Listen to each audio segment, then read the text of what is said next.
Alors, on poursuit les présentations de tous les partenaires, ou du moins des partenaires principaux du festival. Donc, je suis aujourd'hui avec Charlotte. Bonjour Charlotte, Bonjour, comment vas-tu? très bien et toi? Très bien, je suis ravie de t'avoir à mon micro. Tu es une des pièces aussi maîtresses, j'ai envie de dire, du festival, du moins de l'organisation du festival. Tu nous vas nous expliquer pourquoi. Peut-être est-ce que tu veux bien te présenter pour commencer? Alors, moi je suis graphiste, en freelance sur Lyon et à côté de ça, je prépare un master en direction artistique, en alternance. Alors, toi qui es à Lyon, nous qui sommes dans les Landes, comment se fait-il que tu Alors, es partenaire à notre festival? Quel est le lien?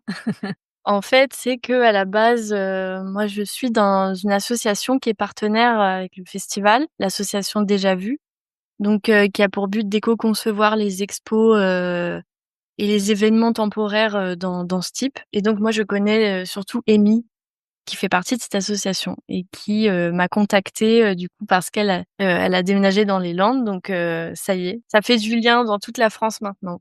Eh oui. Les rencontres se font et ça Mmh. bouge. Et nous bénéficions des réseaux des uns et des autres. Créer encore Exactement. un plus grand réseau. Elle est venue te chercher pour nous aider dans la partie graphique. Quel a été ton rôle, depuis le début de l'organisation du festival? Ça a été de réaliser, donc la charte graphique en collaboration avec l'artiste, Tim Frager. Voilà, donc tout ce qui est logo, éléments visuels, notamment pour la scénographie et cetera, tous ces éléments-là de communication. Alors, Tim Frager, qui est donc un artiste effectivement qui est installé dans les Landes, on lui fait un petit coucou, qui a lui aussi généreusement, donné de son temps pour nous aider, dans l'organisation du festival. Quand tu dis que tu as travaillé à partir de ce qu'il avait créé lui précisément, qu'est-ce que tu as eu comme support ou comme contenu? Alors en fait, m'a partagé, des éléments visuels, issus de ses peintures, donc lui, c'est vraiment côté artistique et heu et donc après, c'était à moi de les mettre en scène en respectant évidemment son style et de les marier avec, ma charte graphique que j'avais réalisée plus avec les logiciels, sur ordinateur. C'est un peu un mariage entre, le côté artistique et le côté un peu plus, design, graphique. Quand tu parles de charte graphique, tu parles de quoi? Parce que je suis pas certaine que tout le monde sache bien de quoi il s'agit. Alors, c'est tous les éléments qui permettent la communication, c'est-à-dire le logo, les couleurs, les pictogrammes, par exemple, si ça va être, l'espace, collier de fleurs, on va voir le collier de fleurs. Enfin voilà, c'est tous les éléments visuels qui nous permettent de communiquer et de savoir que qu'on est dans le festival des possibles. Comment tu t'es inspirée? Comment on en vient à créer ces éléments-là? Bah, au départ, c'est, déjà le milieu des Landes, qui m'a inspiré, le milieu de l'écologie, toute l'ADN, en fait, du festival. Et après, c'est au fur et à mesure des échanges, avec l'équipe, où en fait tout le monde apporte son regard, tout le monde apporte ses idées et c'est là que c'est vraiment, intéressant quoi, parce que chacun a une vision et puis le travail, c'est d'essayer de marier toutes ces visions-là et de le retranscrire visuellement pour que ce soit directement, parlant et voilà, retranscrire l'ADN de ce festival.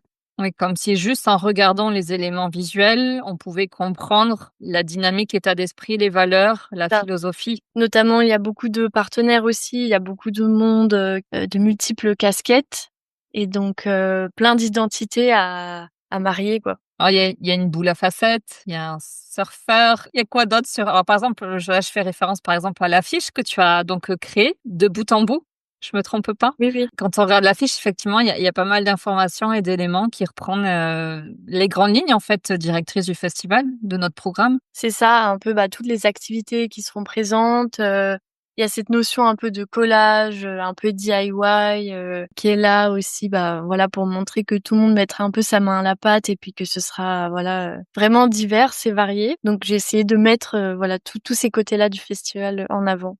Oui, moi, je me souviens, j'avais envoyé c'était une photo que j'avais prise d'une page d'un magazine. Il y avait des éléments dessinés avec des couleurs plutôt dans le ton pastel. Donc, j'avais envoyé la photo en disant: «Ah, j'aime bien ce style-là». Je sais que Tamara, par exemple, avait envoyé ou mis le message qu'elle tenait à ce qui est, par exemple, la représentation d'une fougère, parce qu'il y avait quelque chose de très représentatif et symbolique pour elle. Quand tu parles des collages, je peux pas m'empêcher de penser à Enerys, par exemple. Donc, c'est comme si chacun aussi avait sa patte, dans l'affiche. C'est ça, chacun y a mis un peu son petit style et puis, l'idée c'est de réunir tout ça de manière, harmonieuse. Et pour qu'on puisse après réutiliser aussi chaque élément dans les autres supports de communication? C'est ça, en fait, l'idée, c'est de fournir, on va dire, c'est comme un kit à fournir, après, à tout le monde, pour qu'ils puissent communiquer, sur Instagram, sur les réseaux sociaux.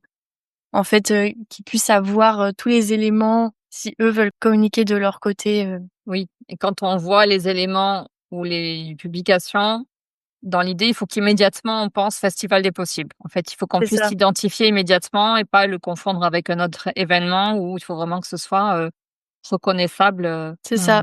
Donc il y a les mmh, couleurs, les éléments graphiques et puis, ouais, l'identité du festival. et les couleurs, elles ont été choisies comment? C'est toi qui les as choisies?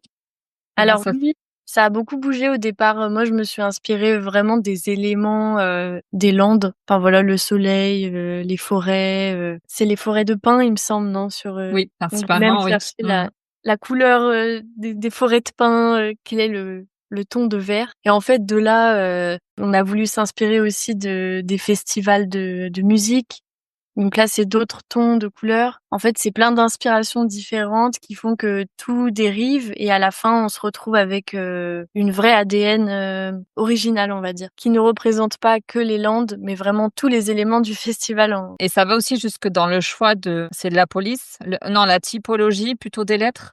c'est C'est-à-dire que ça, la mmh, typographie, on a typographie. typographie et en fait, c'est, vraiment penser à la lisibilité, au fait que ce soit adaptable à plusieurs supports et pour tout le monde, pour tout type de personnes aussi. Comment tu l'as choisi? Parce qu'il y en a une quantité, infinie presque. Alors moi, j'ai déjà mes styles que j'aime, enfin je sais, sur quel site je vais. Je sais qu'il y a des typographies qui marchent parce que aussi, à côté de ça, je travaille dans une maison d'édition en fait, de manuels scolaires et je travaille avec des graphistes qui font très attention au choix de la typographie par rapport à la lisibilité des élèves et en fait, à côté de ça, j'apprends plein de choses sur, comment une typo va être plus ou moins lisible et j'ai travaillé aussi, dans la scénographie, on va dire d'exposition. Quand tu dis oui, scénographie, En fait, j'ai travaillé dans la mise en place d'expositions dans les musées et du coup, j'ai cette vision-là aussi de qu'est-ce qu'on va lire plus facilement, dans un espace d'exposition, comme par exemple dans le Festival des possibles où vraiment il faut qu'on voit l'info directement et c'est pas comme dans un livre, par exemple.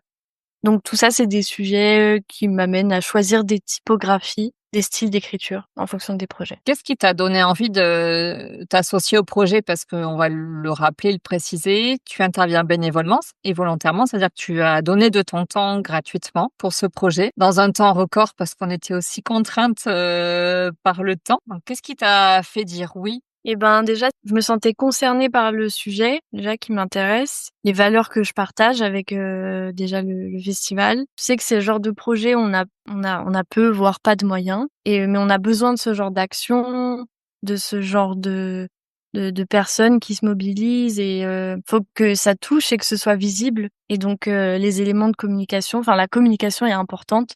Elle est pas à mettre de côté, donc voilà, ça m'a motivée à bosser Et avec eux. et donc tu as dit oui de suite, quoi. OK, J'ai j'y dit vais. oui de suite et après c'est aussi une sensibilité c'est, Amy qui fait partie de l'asso Déjà Vu qui m'a contactée et il y a aussi une sensibilité, amicale, avec tout ça évidemment, moi je le faisais aussi pour donner un coup de pouce, ça me fait plaisir, c'est mes valeurs et c'est en même temps, aussi mes amis quoi, ça parle. Une notion, comment dire, peut-être de fraternité? C'est ça, oui, c'est des gens avec qui j'ai plaisir à travailler et ça a du sens. Et de manière plus générale, c'est quoi ton rapport à toi avec, la nature et l'environnement? Parce que tu disais que tu vis sur Lyon, donc tu es en Oui. pleine ville, en grande ville, rien à voir avec l'ambiance des Landes. Comment tu es toi par rapport à la nature et l'environnement? Alors, oui, moi je vis en ville, vraiment, je n'ai pas de potager. J'essaye de regarder plein de choses. J'aimerais bien avoir mon potager, mais je regarde, des fois il y a des choses qui sont possibles. J'essaye de m'informer, en tout cas,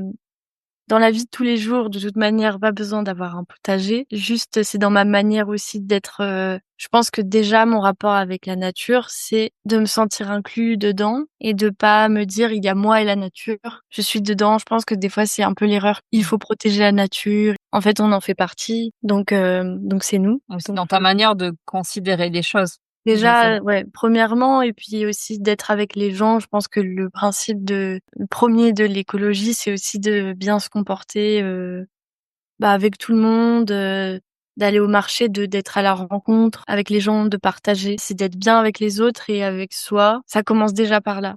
En fait, étant étudiante, j'ai pas un méga porte-monnaie, non plus, mais je pense que ça a plus de sens d'aller au marché, de parler avec des producteurs, que d'aller acheter bio, mon sandwich à 10 € dans mon coin, quoi. Je pense que faire les choses avec les gens, c'est un début. Oui, quand tu dis c'est prendre soin de soi, ça commence déjà par là Ça. et forcément, on dit souvent que de la manière dont on observe l'environnement, enfin ce qui se passe à l'extérieur, souvent c'est le reflet de ce qu'on a à l'intérieur. Donc déjà, commençons peut-être par s'occuper de ce qu'on a à l'intérieur, ça va se répercuter sur l'extérieur et après de l'inclure, comme tu le dis, peut-être dans une philosophie de vie et une démarche d'ouverture de cœur aussi en allant à la rencontre des gens. Exactement. Pour moi, c'est vraiment un ensemble et voilà. Donc du coup, ça avait vraiment du sens de travailler avec, l'équipe, avec tous ces gens, qui font partie du festival. Est-ce qu'on aura la chance de te voir, le 28 et le 29 ou pas? Alors j'aimerais beaucoup, mais j'ai déjà un festival à Lyon, en fait, il y a beaucoup de choses, au mois de juin, mais évidemment si